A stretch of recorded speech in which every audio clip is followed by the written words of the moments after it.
Friends, तो आज इस जेई और नीट वाले सेशन में मैं एक और बच्चों की भेजी गई कुछ प्रॉब्लम्स का डिस्कशन करूंगा और उसके थ्रू ट्राई की आपके और फर्दर कॉन्सेप्ट्स क्लियर। तो देखो बच्चों, एक ये क्वेश्चन मेरे पास आया कि दो ये प्रिज्म हैं और ये दोनों prism they are made up of, ये दोनों क्राउन ग्लास के बने हुए हैं। ये क्राउन ग्लास, ये दोनों, इसका एंगल ऑफ प्रिज्म 4 डिग्री है, इसका एंगल ऑफ प्रिज्म 2 डिग्री है और एक तीसरा प्रिज्म है जो कि फ्लिंट ग्लास का है, तो फ्लिंट ग्लास का, और इसका एंगल ऑफ प्रिज्म अल्फा आपको, इसका एंगल ऑफ प्रिज्म है अल्फा, वो आपको कैलकुलेट करना, राइट। और डेटा ये दे रखा कि इस प्रिज्म के लिए, इस प्रिज्म के लिए जो म्यू है for the violet colour is 1.51 और mu for the red colour is 1.49 और फ्लिंट ग्लास के लिए, इस वाले के लिए, mu for the violet colour is 1.77 and mu for the red light is 1.75। तो इनका कहना कि इसमें से एक आपने व्हाइट लाइट डाली और ये व्हाइट लाइट अनडिविएटेड चली जाए, जैसे गई है सीधे व्हाइट लाइट अनडिविएटेड आ रहे हैं, तो उसके लिए what should be the value of alpha, alpha की वैल्यू जिसके लिए अनडिविएटेड हो रही है। तो अच्छा, तो ये कॉन्सेप्ट आपको पता है कि कोई भी किसी लाइट को किस ओर बेंड कराता है, बेस की। तो दैट मीन्स कि ये भी बेस की ओर कराएगा, इस ओर है इसका बेस, और ये भी इस ओर बेंड कराएगा बेस की ओर। और डिविएशन डेल्टा कितना होगा, deviation delta will be equal to a इंटू म्यू माइनस 1। तो हम ज्यादा फॉर्मूला यूज करेंगे, जैसे आपको मे बी ऐसे ही क्वेश्चंस में आपको जजमेंट लगाना पड़ता, विजडम लगानी पड़ती, जैसे आप बोलो ये तो फॉर्मूला था फॉर द मिनिमम डेविएशन, और कोई यहाँ पे तरीका ही नहीं है, because they are not giving anything about the eye, वो उसके बारे में कुछ नहीं दे रहे, दे ओनली वांट व्हाट कि आपका जो व्हाइट लाइट गई है वो बिल्कुल अनडिविएटेड बाहर आए। तो बेस की ओर कोई भी डेविएट कराता है और data equals what a mu minus 1। अब यहाँ पे म्यू क्या लोगे, क्योंकि अब व्हाइट लाइट के लिए तो म्यू इसका एवरेज है 1.51 प्लस 1.49 अपॉन 2, तो दैट विल बी व्हाट 1.5। तो देखो जो इन दोनों से बेस की ओर डेविएशन होगा उसके अमाउंट आ जाएगा a1 4 degree, mu minus 1, mu आपका हो गया इन दोनों का एवरेज कितना 1.5 माइनस 1, और इससे डेविएशन कितना आ गया, इस वाले से डेविएशन आ गया plus 2 degree 1.5 minus 1 and that should be equal to what,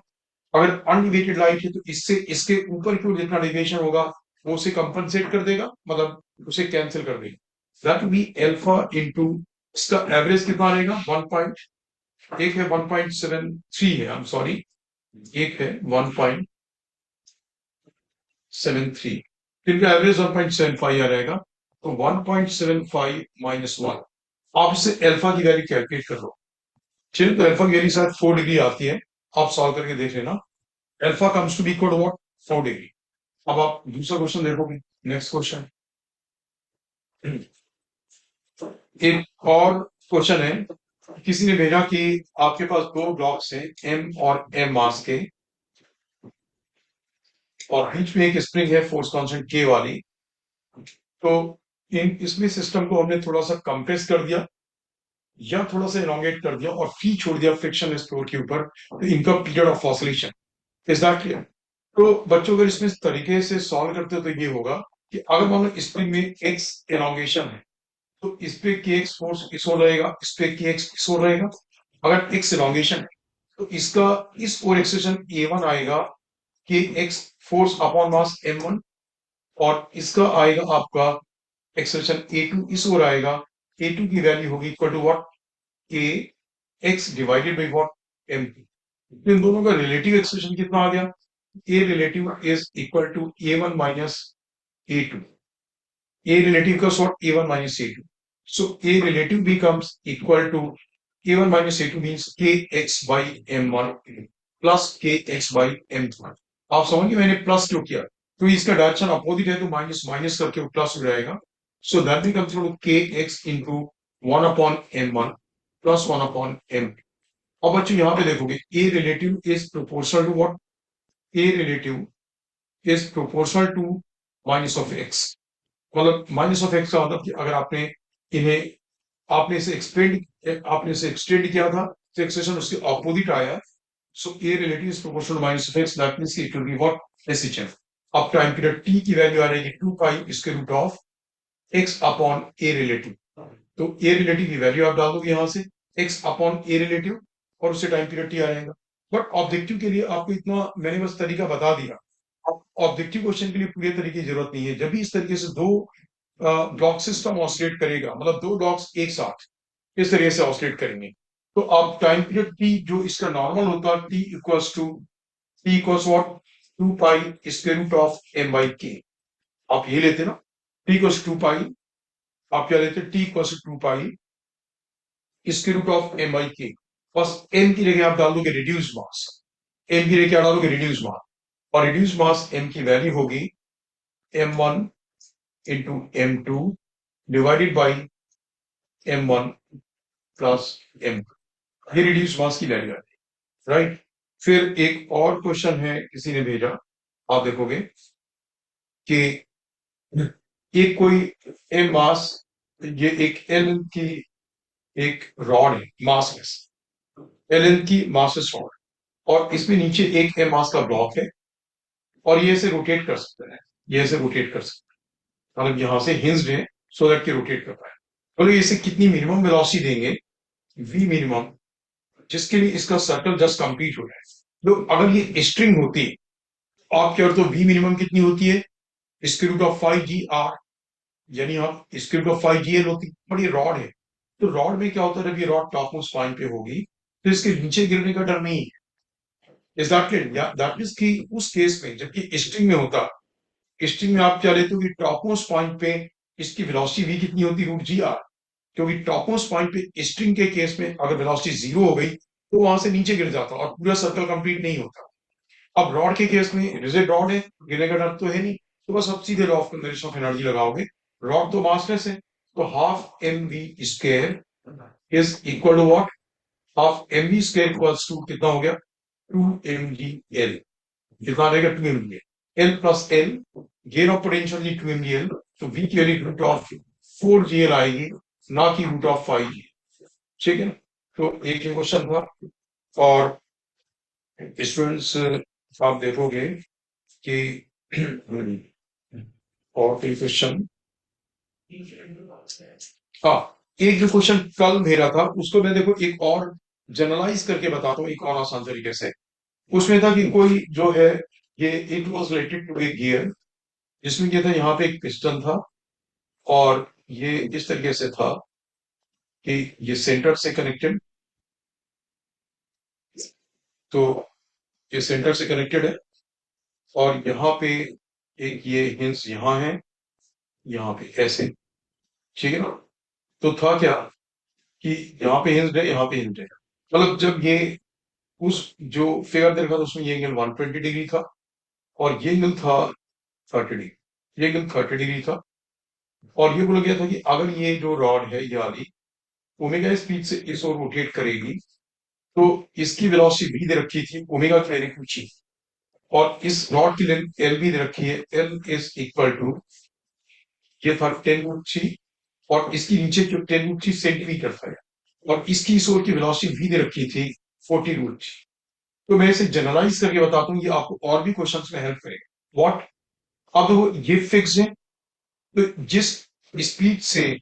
ये डिस्टेंस चेंज होगी वही इसकी वेलोसिटी होगी, क्योंकि ये तो फिक्स है। तो जिस रेट से ये डिस्टेंस चेंज होगी उस रेट से पिस्टन क्या होगा, नीचे की ओर आएगा, है ना। अब देखो ये एल है, अब मैंने यहां पे निकाला यानी डिस्टेंस x1, ठीक से देखो, यानी डिस्टेंस x1 कितनी आ गई, x1 आ गई एल cos 30, कितनी आ गई 90 डिग्री परपेंडिकुलर था, x1 इक्वल्स एल cos 30। अच्छा बच्चों, अगर ये 30 है और ये पूरा 120 है, ठीक है, ये वाला एंगल कितना हो गया, ये तो हो गया 90 माइनस 30, ये 90, ये 30, तो ये वाला एंगल कितना आ गया इज 90 माइनस 30, और ये पूरा 120, तो ऊपर वाला एंगल ये वाला एंगल, जो ऊपर वाला एंगल है ना ये वाला, ये वाला एंगल कितना आ गया, ये वाला एंगल आ गया आपका 120 माइनस 90 माइनस 30, 120। ये थीटा मैंने इसे जनरलाइज करके इसे थीटा ले लिया, अभी से थीटा ले लिया, बाद में थीटा की वैल्यू डालूंगा, तो ये आ गया आपका 90, ये वाला आ गया 90 माइनस थीटा, ये कितना हो गया 90 माइनस थीटा, राइट। और ये पूरा 120 है, ऊपर वाला एंगल कितना हो गया 120 माइनस 90, ठीक है ना। और ये था थीटा, ये था 90, तो ये दोनों मिलकर के 90 प्लस थीटा, हाँ ये थीटा ये 90, तो ये आ गया आपका 90 माइनस थीटा, है ना। तो 90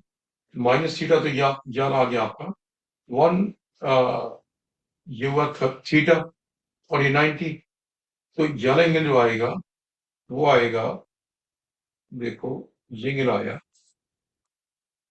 180 माइनस, इन तीनों का सम 180 हुआ ना, 180 minus 90 plus theta, plus theta, ये थीटा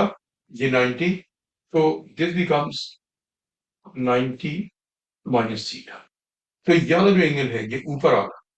इस एंगल की वैल्यू मैं यहां करता हूं,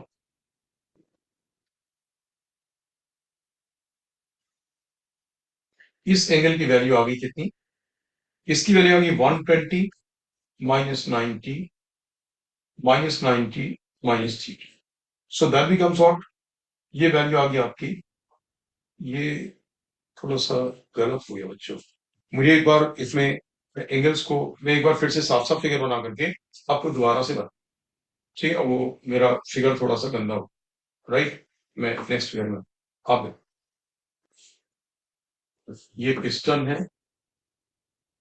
ये सेंटर है, एक रॉड यहाँ पे हिंज्ड है, यहाँ पे हिंज्ड है, और ये एंगल 120 दे रखा है, और ये जो है एल है, एल की वैल्यू है 10√3 सेंटीमीटर,